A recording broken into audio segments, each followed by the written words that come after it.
why, as humans, we must touch everything.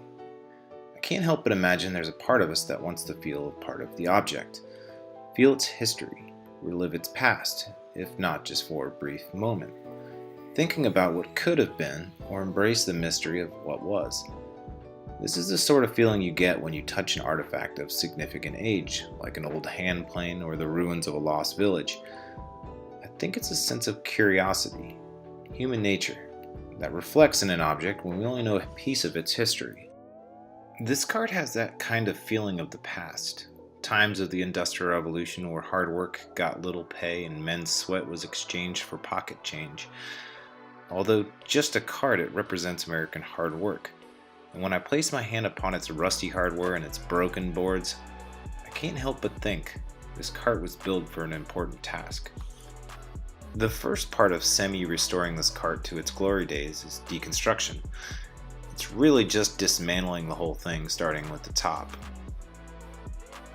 If you don't know any history about the Lineberry cart, there's some really good information online, and I'll link them in the description.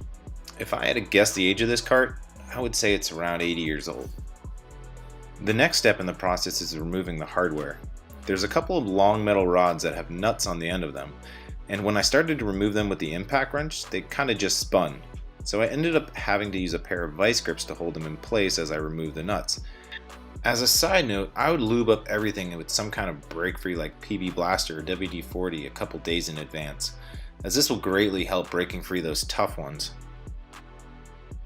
Thinking about this in retrospect, I really only had to remove one of the nuts on the side of the metal rod, as I could have easily pushed it through the opposite side with one nut removed. However, I ended up taking them both off for no good reason other than completeness. Either way, the job got done and the rods came out easily.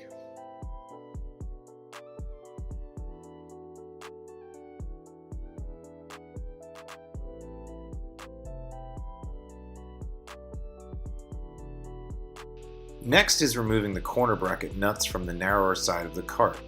These were a bit problematic as it uses a carriage bolt, which was okay when the wood was new to hold the bolt in place, but over the years the hole is worn out and the nut seized. So when you can't remove it the practical way, you substitute brute force, aka cue the sawzall.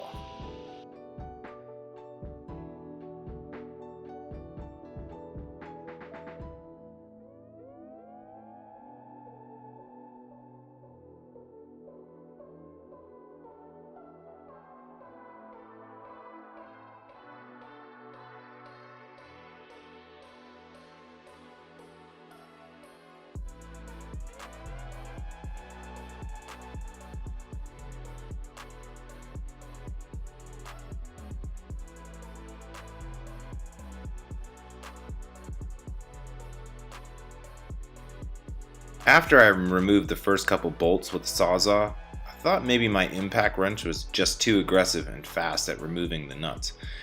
So I tried the old-fashioned manual way of socket and wrench, which, believe it or not, actually did better. All I had to do was lube it up with WD-40, loosen, then tighten, then loosen, then tighten, rinse and repeat till the nut came off.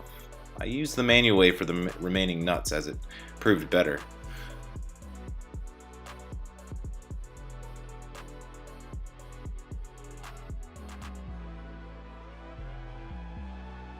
My dog Roscoe is sometimes my shop partner, like most folks, so he makes an appearance here and again.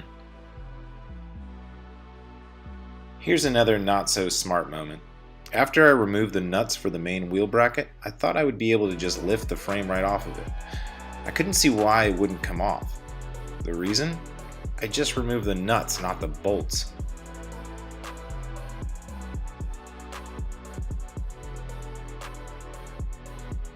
Once the bolts were removed, the frame came right off.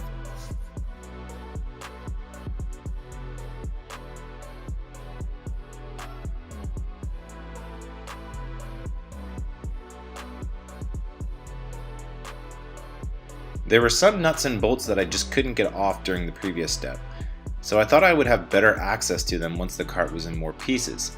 You can see that the caster wheel and one of the corner brackets is still on the wood, which made the cutting of the bolts with the sawzall much easier as I could secure the piece of wood in place.